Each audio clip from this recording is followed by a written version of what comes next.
perbuatan kita di masa lalu.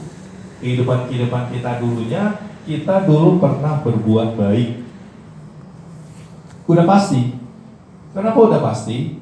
Karena kita sekarang sudah lahir dari manusia, sudah mendengar, sudah bisa mengerti dhamma. Tinggal kita mempraktekkan dhammanya mau atau tidaknya. Tergantung karakter pribadi manusia masing-masing. Karena tidak bisa semua manusia itu harus berbuat baik. Tidak bisa. Karena ada manusia yang sering mau berbuat yang tidak baik. Disuruh berbuat baik, nanti dulu. Disuruh berbuat yang tidak baik, yang penting ada iming-imingnya. Nah, ini manusia zaman sekarang seperti itu. Nah, kita sebagai umat Buddha, Ibu Bapak, tentu kita lahir jadi manusia ini, kita harus banyak-banyak berbuat baik. Karena apa? Karena kita akan nanti meninggal dunia. Kita nanti meninggal dunia. Di kehidupan selanjutnya belum tentu kita lahir lagi jadi manusia. Apakah ibu bapak saudara-saudari selama pasti kita akan jadi manusia? Belum tentu. Kita pasti tergantung dari karmanya masing-masing. Kalau kita banyak berbuat baik, ya pasti kita bisa lahir jadi manusia. Tergantung dari perbuatan kita. Perbuatan baik kita sebanyak-banyaknya atau tidak selama kita hidup di dunia ini. Ya. Nah, marilah kita lihat konteksnya satu persatu. Di dalam agama Buddha, kata manusia dalam bahasa Pali disebutnya manusa. Manusa itu bahasa Pali. Manusa adalah subjek atau manusia atau pribadi dari literatur komentar yang luas yang meneliti sifat dan kualitas batin kehidupan manusia dari sudut pandang kemampuan untuk mendapat atau mencapai pencerahan. Karena di dalam agama Buddha berbeda dengan agama lain. Kalau di dalam agama lain, mungkin sudah cukup sampai surga. Tetapi di dalam ajaran Sang Buddha, lebih ditekankan adalah bagaimana kita terbebas dari roda samsara, kelahiran dan kematian untuk mencapai pembebasan yang disebut dengan pencerahan. Atau dalam ajaran Sang Buddha disebutnya arahat. Ya, jadi kita ini bisa kalau ingin mau menjadi arahat, kita itu harus bisa mencapai kualitas yang terbaik di dalam ajaran Sang Buddha. Bukan kuantitas, Ibu Bapak. Ajaran Sang Buddha itu bukan kuantitas, tetapi kualitas batin kita masing-masing. Ya, jadi di sini adalah manusia untuk mencapai tingkat pencerahan di dalam ajaran Sang Buddha. Karena hanya di dalam ajaran Sang Buddha yang bisa mencapai tingkat kesucian arahat. Ya. Kemudian dalam pandangan Buddhisme, terlahir sebagai manusia adalah suatu berkah. Karena sungguh sulit terlahir sebagai manusia. Ya, dalam agama Buddha, kita lahir jadi manusia itu adalah suatu karma yang baik sekali. Apalagi kita sudah bertemu dengan Buddha Dhamma. Ya, jadi lahir jadi manusia itu tidak gampang, tidak mudah lahir jadi manusia. Bisa juga kita lahir di alam apaya, bisa juga kita lahir di alam bahagia. Tergantung dari perbuatan kita masing-masing selama kita hidup di dunia. Nah, inilah dari pandangan Buddhisme, terlahir sebagai manusia adalah suatu berkah. Maka dari itu pada saat kita sekarang jadi manusia, jangan berbuat kejahatan. Karena kematian akan menjemput kita. Karena kita tidak tahu, kehidupan kita ini tidak pasti. Tetapi kematian itu adalah pasti. Inilah yang diajarkan oleh Sang Buddha. Ya. Berikutnya. Di dalam Anggutta Nikaya 4 ayat 85, Sang Buddha membabarkan dhamma tentang tipe manusia berdasarkan apa yang diperbuat. Ya, artinya apa yang dihasilkan dari perbuatan masa lalu dan akibat yang diperoleh di masa depan karena perbuatan yang sekarang ini. Karena hidup kita ini bukan hanya sekali. Hidup kita ini sudah berulang-ulang kali. Karena dulunya kita pernah ada di masa lalu. Maka dari itu, kenapa kita sekarang hidup? Kita adalah hasil dari perbuatan kita di masa lalu untuk menentukan kehidupan kita yang akan datang. Karena di dalam agama Buddha itu hidup bukan hanya sekali. Selama kita belum mencapai tingkat kesucian, kita masih akan terlahir kembali di 31 alam kehidupan. Sudah lahir menjadi Sotapanna aja, kita lahir 7 kali kelahiran lagi. Sudah mencapai tingkat kesucian pertama, Sotapanna. Sakadagami 3 kali kelahiran, Anagami 1 kelahiran lagi, baru yang terakhir Arahat. Memang tidak mudah, tetapi justru tujuan akhir agama Buddha adalah bagaimana kita bisa mencapai terbebasnya dari penderitaan atau duka. Maka dari itu hidup kita ini harus benar-benar bermakna, berguna, berarti. Karena kita tidak ada yang tahu hidup di dunia ini sampai kapan. Ya. Kemudian di dalam sutta ini Sang Buddha memberikan perumpamaan gelap sebagai hal yang buruk dan terang sebagai hal yang baik dan dapat dimengerti dengan uraian yang berpasangan. Maksudnya, 1, gelap menuju gelap. Nah, ini dia. Ini zaman sekarang nih manusia banyak berbuat yang tidak baik nih. Manusia zaman sekarang, zaman now ini benar-benar gelap, benar-benar gelap. Gelap bukan mati lampu atau misalnya nggak kelihatan. Tapi di sini batinnya sangat gelap. Dia tidak bisa menentukan mana yang benar dan dia tidak bisa menentukan mana yang tidak benar. Ya, di sini artinya orang tipe ini adalah orang yang perilakunya gelap, tidak mengikuti moral, tidak mengikuti sila, tidak dermawan, dan tujuannya akan dicapai pun tujuannya gelap sebagai konsekuensi dari apa yang dilakukan.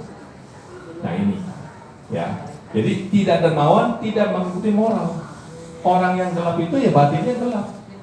Dia tidak tahu mana yang pantas dilakukan dan mana yang tidak pantas dilakukan. Namanya juga dari gelap menuju gelap. Kalau gelap itu kan nggak ada sinar, nggak ada cahaya toh. Jadi dia mau jalan pun juga susah. Karena apa? Karena batinnya sangat gelap. Dia selalu melakukan perbuatan-perbuatan yang tidak terpuji, perbuatan-perbuatan yang selalu membuat dirinya menderita. Bahkan orang lain pun juga ikut menderita karena akibat dari perbuatannya gelap menuju gelap. Nah ini yang harus kita ketahui sebagai umat Buddha. Kita jangan seperti itulah Bapak, saudara-saudara sekalian. Gelap menuju gelap ini sangat bahaya sekali. Ya. Kemudian seperti literal dalam sutta tersebut diuraikan bahwa seseorang karena kehidupan lampaunya berbuat yang tidak baik, seperti tidak pernah berdana, sering melanggar sila, bahkan tidak punya kebijaksanaan atau panya. Ya, jadi sebagai literal dalam sutta tersebut diuraikan bahwa seseorang karena kehidupan lampaunya berbuat yang tidak baik. Nah ini, dia sering melakukan kejahatan-kejahatan. Sudah lahir jadi manusia, terus berbuat jahat.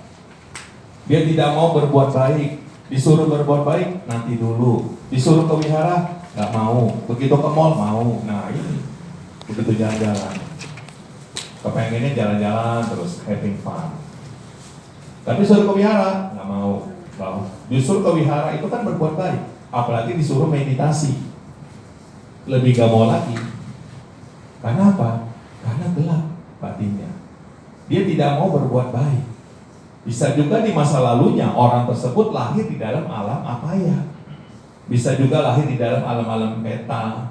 Bisa juga di dalam alam niraya. Bisa juga masa lalunya. Karena tapi dia sekarang lahir jadi manusia, gelap batinnya. Masih belum mengerti ajaran Buddha yang sesungguhnya, yang esensial, yang sebenarnya.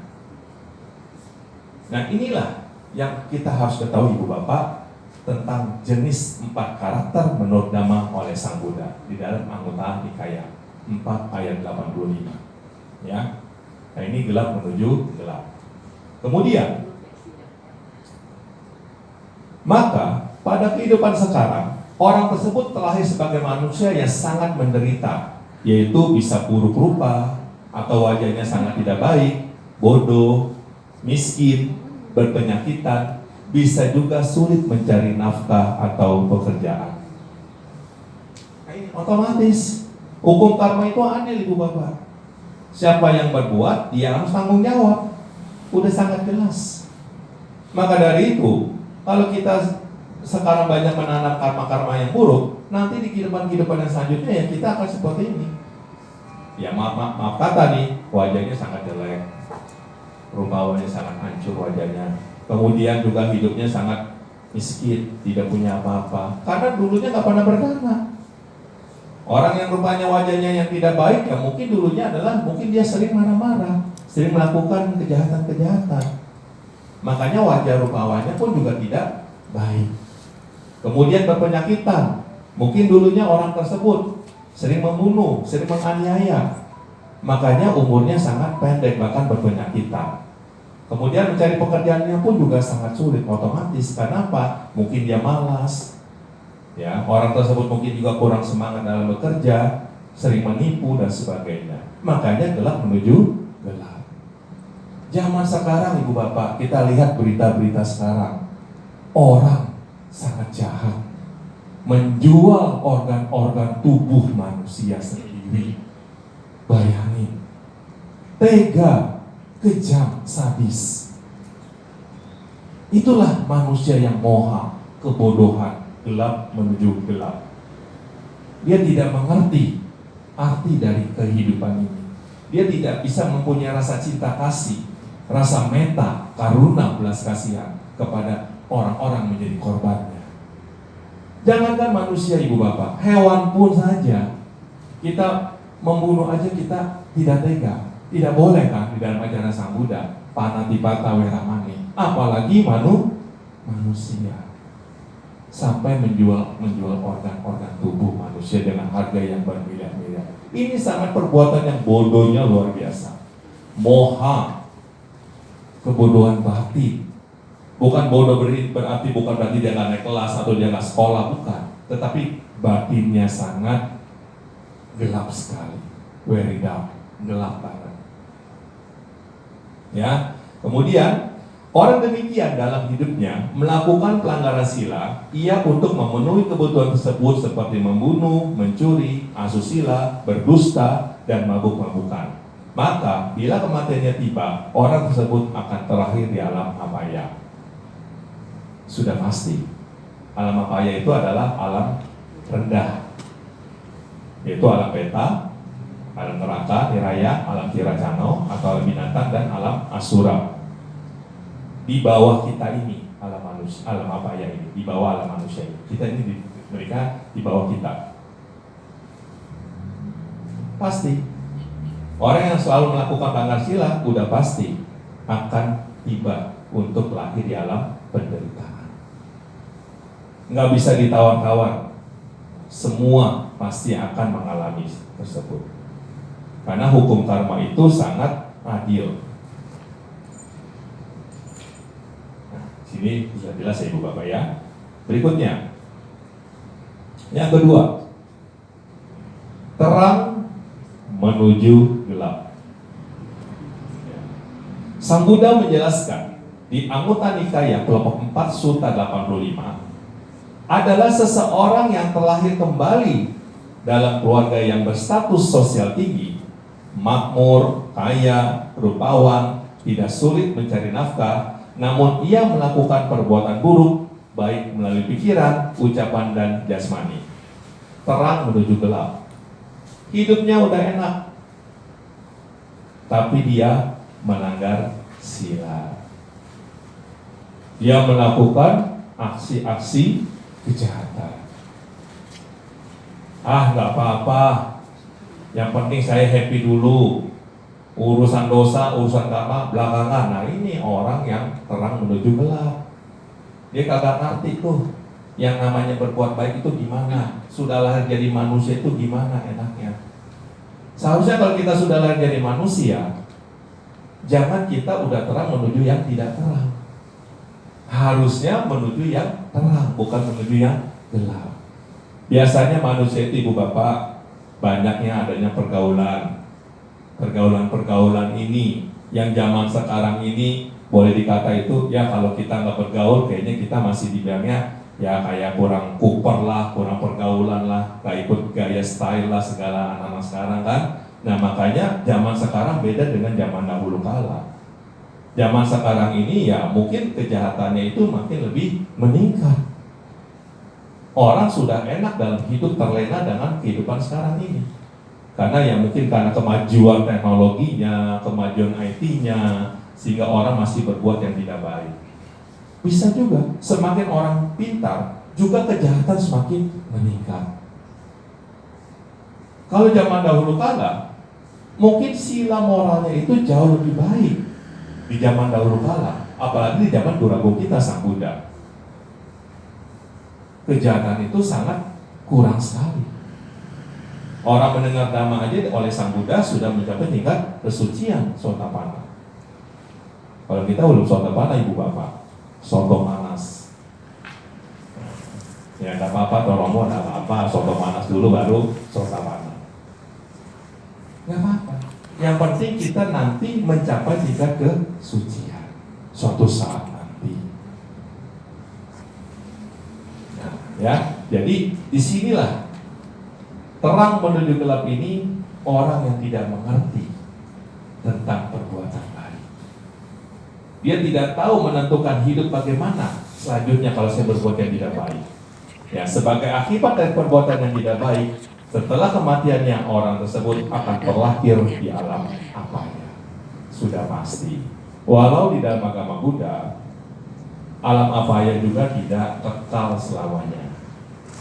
Kalau karma yang buruknya sudah habis, orang tersebut bisa terlahir kembali, tergantung dari perbuatannya, ya tergantung dari karmanya. Jadi tidak semuanya orang yang lahir di alam apaya itu akan menderita selama-lamanya.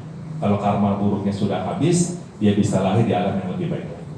Tergantung dari perbuatannya masing-masing. Ya. Kemudian yang ketiga, nanti kita akan sesi tanya jawab ya. Berikutnya, di dalam Mahadhamma Samadana Sutta, MN itu adalah Majjhima Nikaya, saya singkat, Majjhima Nikaya 46. Disebutkan bahwa ada tipe orang yang melaksanakan segala sesuatu yang menyenangkan tapi matang di masa depan. Matang maksudnya ya. Nah, maksudnya adalah di sini yang saya kalimatnya tadi saya buat, di bahwa bisa dipahami orang tersebut memiliki kesenangan tetapi justru perbuatan tersebut melanggar sila. Ngerti nggak Ibu Bapak? Jadi gini, di sini bisa dipahami orang tersebut memiliki kesenangan. Kesenangan itu untuk dirinya sendiri, tetapi justru perbuatan tersebut melanggar sila untuk orang lain. Ada orang tipe seperti itu loh, banyak tipe seperti itu. Dia untuk menyenangkan diri sendiri tapi merugikan juga kepada orang lain karena dia melanggar sila. Nah, berikutnya, tipe orang yang kedua ini artinya ia yang suasana batinnya yang menyenangkan itu keadaannya terang. Ya, terang. Ketika perbuatan buruknya menghasilkan buah entah kapan di kehidupan sekarang atau kehidupan yang akan datang, orang ini berada di dalam kegelapan. Ya, jadi di sini maksudnya tipe orang kedua ini ia yang suasana batinnya yang menyenangkan justru keadaannya terang, perbuatan buruknya akan menghasilkan buah entah kapan di kehidupan sekarang atau kehidupan yang akan datang, orang ini berada dalam kegelapan. Sebenarnya mereka itu orang-orang tersebut sudah ada dalam batinnya gelap, bukan batinnya terang. Sebenarnya ya. Nah, kemudian yang berikutnya gelap menuju terang. Artinya tipe orang ini, walau kondisi seseorang yang terakhir dalam kesulitan, sebagai seorang yang tidak rupawan, miskin, tidak cerdas, berpenyakit, sulit mencari nafkah, namun orang tersebut tetap menjaga tindakannya agar selalu hidup dengan baik. Gelap menuju terang. Artinya, dia sudah sadar. Ya, gelap menuju terang. Dia sudah tidak mau berbuat karma yang buruk.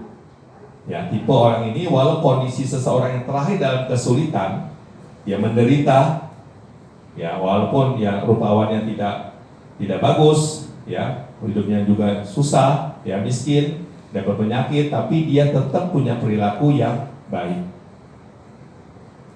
Dia tidak melakukan perilaku yang tidak baik. Dia selalu melakukan perbuatan yang baik, karma yang baik. Ini namanya gelap menuju terang. Lebih baik orang seperti ini, Ibu Bapak, daripada terang menuju gelap. Kalau gelap menuju terang, berarti dia sudah sadar atas dirinya sendiri. Sadar saya memang karma saya sedang berbuat, karma buruk saya. Tetapi saya tidak mau berbuat karma buruk. Saya terus berbuat karma baik. Karena hidup di dunia ini hanyalah sementara saja. Tidak ada yang tahu sampai kapan hidup di dunia ini. Kehidupan tidak kekal, tetapi kematian adalah pasti. Tinggal tunggu karmanya masing-masing. Ya. Kemudian, biarpun kondisi yang sulit, orang ini berpegang teguh pada prinsip-prinsip moral, sehingga bila kematiannya tiba, orang tersebut terlahir di alam yang berbahagia. Sudah pasti. Maka dari itu, Ibu Bapak, kita sebagai umat Buddha selalu dilatih untuk menjaga pikiran. Dilatih untuk selalu berbuat baik. Supaya apa? Pada saat kita meninggal dunia, pada saat kita mau meninggal dunia, kita sudah siap-siap menghadapi perpisahan. Kita tidak akan takut lagi yang namanya kematian. Karena kematian itu adalah pasti. Jarang damohi, jarang anatito, biadi damohi, biadi anatito, marana damohi, marana anatito. Sabehi me piyehi mana behi nana bawo wina bawo. Kama sakomi, kama dayado, kama yoni, kama bandu, kama patisarano, yang kama karisami, kalian wapapa kangwa, tasa dayado bawisami, ewang amehi abinang pajawa kita bang. Inilah umat Buddha di seluruh dunia, kita harus membaca yang namanya Parita Abhina Pacawekana Patang. Parita ini adalah parita untuk tujuannya kita harus merenungkan hidup di dunia ini lahir, tua, sakit, dan mati. Pada saat usia tua datang menjemput kita, kita sadari, oh kita akan tua, oh saya sudah tua. Pada saat kita sakit, kita sadari, oh kita memang pasti akan penyandang penyakit. Pada saat kita mau meninggal dunia apalagi, sudah siap-siap. Memang tidak gampang Ibu Bapak. Pada saat kita mau menjelang kematian, pasti semua akan takut menghadapi kematian. Apalagi bertemu dengan orang yang kita cintai, pasti akan menderita. Sang Buddha mengajarkan hidup di dunia ini memang masih penuh dengan penderitaan. Karena kita belum terbebas dari roda samsara. Para bante, para biku pun belajar untuk mencapai tingkat kesucian. Para samana, apalagi kita yang masih menjadi upasaka dan upasika. Nah ini, kita harus terus everyday, tiap hari berbuat baik. Baik melalui pikiran, ucapan, dan perbuatan. Walau hidup kita masih susah, walau hidup kita masih miskin, walau kita wajahnya nggak bagus, walau kita mungkin masih sering kena penyakit atau kita menganggur, tapi terus kita berbuat baik sebanyak-banyaknya. Karena hoki, rezeki itu semua datang dari kita sendiri. Atau istilah dalam agama Buddha, karma baiknya sedang berbuah. Karena kita sendiri yang menciptakan kondisi hidup kita ini. Tidak ada orang lain selain diri kita sendiri. Agama Buddha mengajarkan kita hidup ini berdasarkan dari diri kita sendiri. Kita diciptakan oleh diri kita sendiri. Mindset kita mendesain diri kita sendiri. Bukan orang lain, bukan yang di atas, bukan Sang Buddha sendiri pun juga bukan. Guru agung kita Sang Buddha hanya sebagai penunjuk jalan.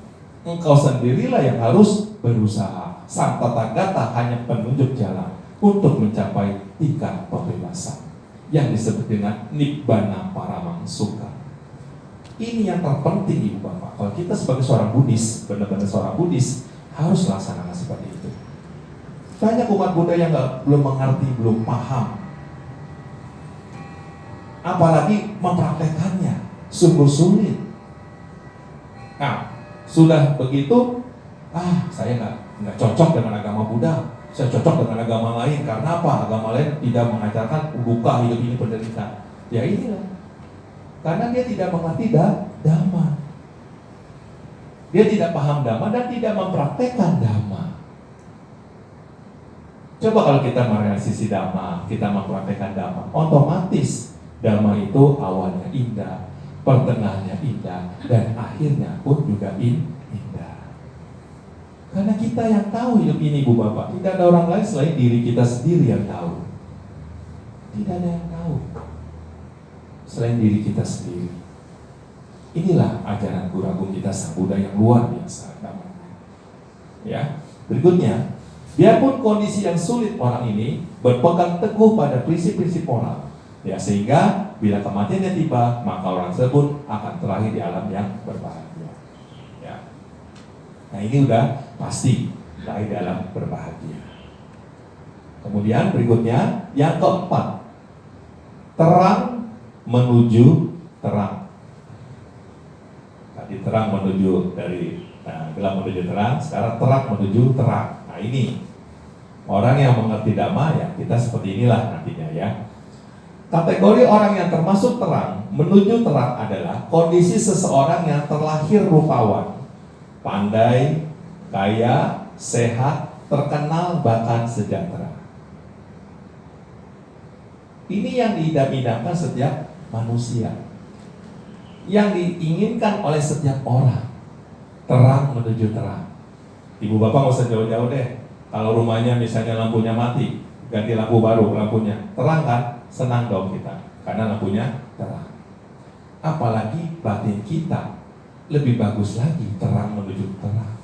Bukan terang menuju gelap. Bukan seperti kategori yang kedua yang tadi kita bahas bersama. Tapi di sini adalah terang menuju terang.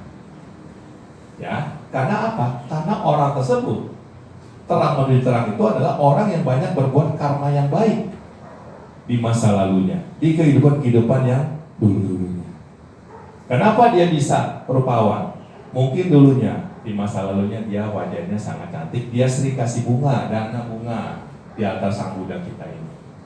Orang tersebut jarang marah. Orang tersebut sering ya maafkan kesalahan orang lain, makanya wajahnya sangat rupawan, elok, cantik, paras, wajahnya enak dipandang. Ya, kemudian pandai. Ya masa lalunya orang tersebut rajin. Ya, dia rajin belajar. Ya, dia juga tidak pernah yang namanya pelit ilmu, ya. Makanya dia pandai, dia pintar. Kemudian kaya. Mungkin dulunya orang tersebut banyak berbuat baik, berdana. Ya, banyak berdana, makanya sekarang hidupnya menjadi kaya. Apalagi di dalam ajaran Sang Buddha, di dalam 10 paramita nomor 1 adalah dana. Dana itu adalah salah satu perbuatan untuk melepaskan kemelekatan kita yang ada di dalam diri kita. Ya, kemudian sehat. Orang itu mungkin dulunya jarang yang namanya melakukan pelanggaran sila ke-1, misalnya membunuh makhluk hidup, jarang menganiaya. Makanya dia usianya panjang dan sehat, jarang sakit. Bahkan usianya bisa 80 sampai 90 aja. Zaman sekarang ibu bapak udah bonus, sudah punya karma baik di masa lalu dan di sekarang ini. Di kehidupan yang akan datang bisa juga umurnya lebih panjang lagi. Bahkan kalau dia lagi di alam dewa, lebih panjang lagi. Nah, kemudian terkenal. Ya, orang tersebut mungkin dulunya juga nggak pernah yang namanya sombong, ya, sering berbagi, ya. Nah, namanya terkenal, jasanya terkenal, makanya di kehidupan sekarang pun dia namanya, nama baiknya pun juga selalu dikenal, selalu dikenang, gitu. Karena apa? Karena di kehidupan dahulunya dia sering berbuat baik, bahkan sejahtera, tidak kekurangan. Ya.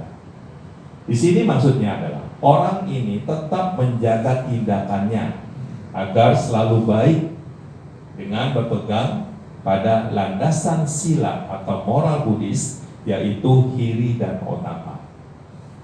Nah ini Ibu Bapak, hiri dan otapa. Hiri artinya malu berbuat jahat. Otapa artinya takut akibat dari perbuatan jahat. Ini aja deh, Ibu Bapak, kita sebagai umat Buddha, hiri dan otapa kita pegang deh.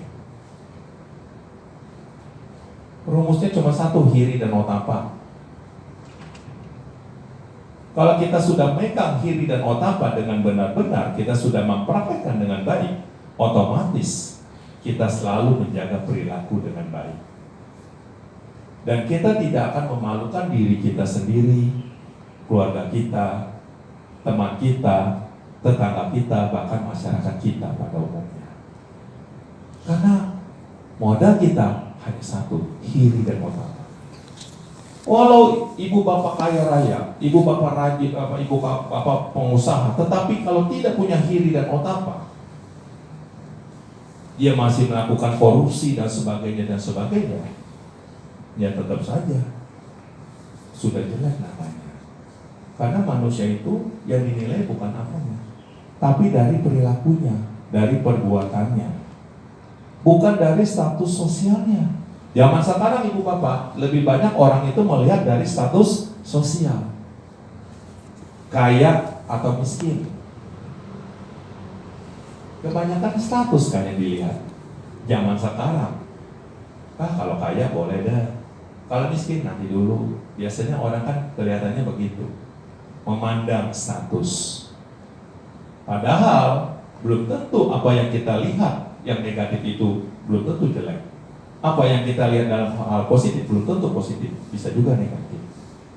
Karena setiap manusia itu punya yang namanya karmanya masing-masing. Karena manusia itu punya karakternya yang berbeda-beda. Yang paling penting manusia itu harus punya perilaku atau perbuatan moral yang baik. Setidaknya kita tidak memalukan diri kita sendiri. Tidak memalukan diri kita sendiri. Kalau kita tidak memalukan diri kita sendiri, otomatis keluarga kita, saudara kita, teman-teman kita, bahkan masyarakat kita itu merasa aman. Merasa aman dalam hidup ini. Aman atau tidak aman tergantung dari diri kita sendiri. Kitalah yang menciptakan kondisi atau kondusif dalam hidup ini. Diri kita sendiri, Bu Bapak, bukan orang lain. Sang Buddha sudah jelas-jelas menjelaskan bahwa hidup kita ini semua tergantung dari kita sendiri, bukan orang lain. Bahkan bukan keluarga kita sendiri, tapi kita sendiri yang menciptakan kondisi hidup ini.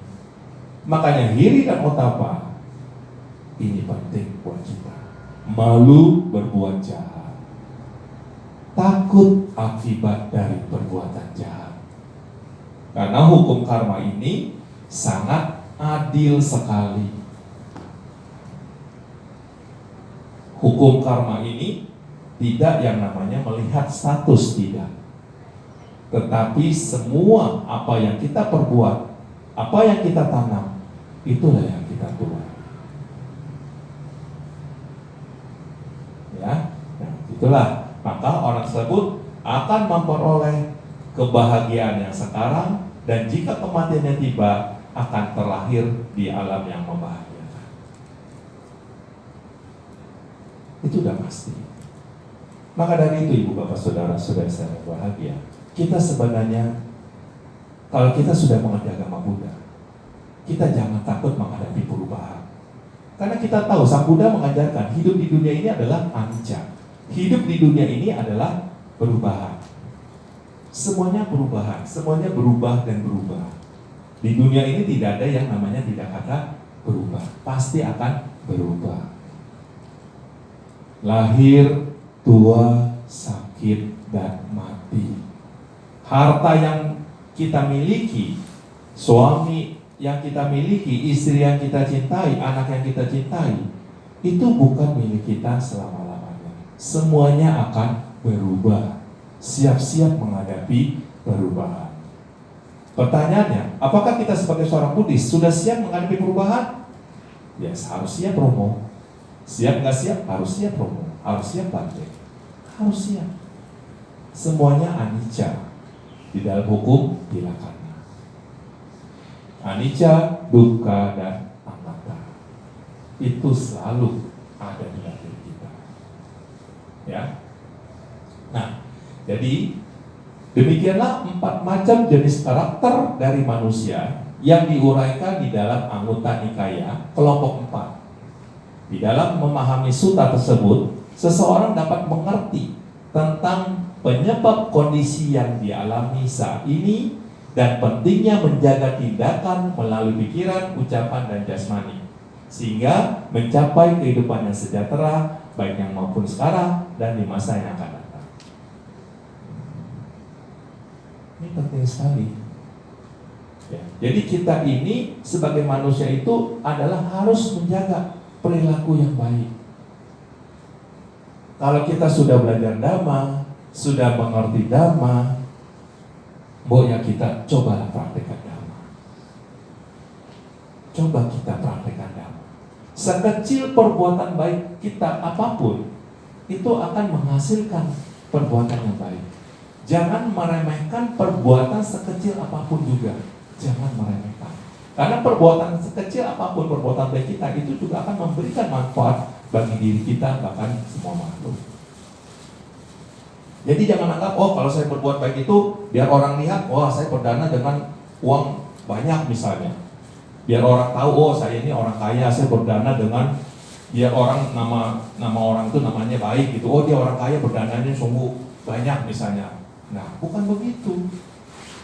Agama Buddha tidak mengatakan bahwa dengan kita misalnya berbuat baik itu harus dilihat orang. Tidak perlu. Tanpa dilihat orang pun kita berbuat baik pun juga kita sudah senang. Yang senang sopo? Yang senang siapa? Ya diri kita sendiri toh. Kita sendiri yang senang, kita sendiri yang happy, kita yang bahagia. Karena perbuatan baik apapun, baik melalui pikiran, ucapan, perbuatan itu sudah membentuk karma kita sendiri. Karena karma itu yang mengkondisikan hidup kita berdasarkan cetana. Kalau kita mempunyai cetana yang baik, otomatis walau perbuatan baik sekecil apapun, itu sudah berbuat karma yang baik. Jadi jangan meremehkan perbuatan baik sekecil apapun itu, jangan dianggap remeh. Gak ada artinya gak ada artinya Bante. Bukan begitu. Salah di dalam ajaran Sang Buddha. Justru walau perbuatan kecil sekecil apapun, tetap itu namanya berbuat baik.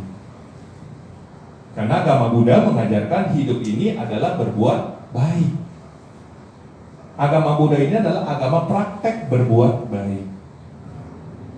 Selain kita juga harus bisa belajar Abhidhamma dan sebagainya.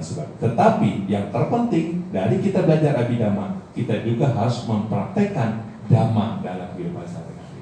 Karena Sang Buddha mengajarkan, membabarkan bahwa barang siapa yang mempraktekkan Dhamma, dialah yang melihat aku. Maksudnya yang melihat Sang Buddha. Dhamma itu ada di mana-mana. Dhamma is everywhere. Dhamma itu ada di mana-mana. Dhamma itu di hati kita, bukan di orang lain, tapi di hati kita masing-masing. Maka dari itulah kita sebagai manusia, mumpung kita sekarang lahir jadi manusia, coba kita terus berbuat baik. Karena kita ini masih ada kesempatan. Mumpung badan kita masih sehat, mumpung kita masih bisa mendengarkan Dhamma, mumpung kita masih bisa berpuja bakti di Wihara Jakarta Dhamma Cakajaya, mumpung kita masih bisa bermeditasi, kita masih bisa berdana, Baik itu mulai dana makanan, mulai pada dana pada banteng, pindah patah, fungsi dan sebagainya. Itu semua adalah perbuatan karma yang baik. Itu modal kita, hidup kita nantinya setelah kita akan menghadapi menjelang kematian. Kita sudah tidak usah takut, Ibu Bapak. Kalau kita banyak melakukan perbuatan-perbuatan baik,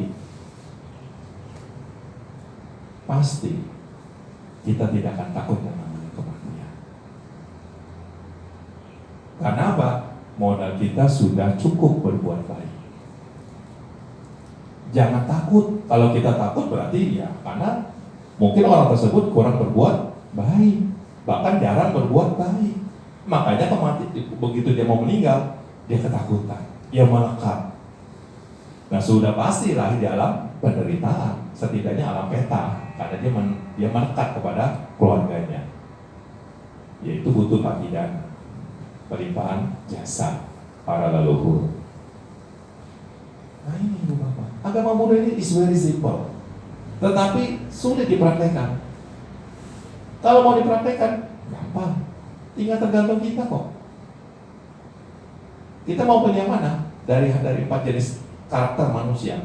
Mau dari gelap menuju gelap, dari terang menuju gelap, gelap menuju terang, atau terang menuju terang. Tinggal tergantung Ibu Bapak, tergantung kita masing-masing. Kita yang bisa menjawab semua hal ini. Tidak ada orang lain selain diri kita yang tahu. Maka dari itu, kita harus tetap menjaga pikiran, ucapan, dan perbuatan agar jangan sampai kita melakukan hal-hal yang tidak baik. Ya. Selain itu, seseorang dapat peduli dengan keadaan orang lain sekitarnya dengan membantu agar tidak berjalan menuju tempat yang gelap. Ibu Bapak, kalau kita bisa memberikan misalnya contoh, menasihati orang yang tadinya berbuat tidak baik, itu suatu karma yang baik, Ibu Bapak. Kalau teman kita punya masalah, saudara kita punya masalah, dia ingin melakukan hal yang tidak baik, misalnya mau bunuh diri. Ada kan orang yang mau bunuh diri kan, karena hidupnya dia sudah tidak kuat, mentalnya sudah hancur, utangnya banyak, dia mau bunuh diri tuh, mau terjun ke lantai 100 kali tuh bayangin mungkin, atau lantai berapa yang tinggi. Begitu udah terjun, udah mati. Nah ini kan orang-orang yang pesimis toh hidupnya. Kenapa? Karena dia tidak mengerti hidup bagaimana di dunia ini yang sebenarnya. Nah kita yang sudah mengerti Dhamma, marilah kita bantu agar tidak berjalan menuju tempat yang gelap. Sangat bagus sekali Ibu Bapak kalau bisa membantu orang-orang yang sedang punya masalah. Bukan berarti kita kepo, bukan. Tetapi orang itu, ya cobalah kita bantu. Minta tolong, kita bantu dengan rela. Ini penting sekali. Karena dia mau berbuat yang tidak baik, kita bantu kan sudah berbuat baik. Ya, apalagi kalau nyawa, dia mau bunuh diri, ya kita bantu jangan bunuh diri. Kenapa? Karena perbuatan bunuh diri adalah satu perbuatan yang sangat bodoh sekali, perbuatan yang sangat salah sekali, yang tidak diajarkan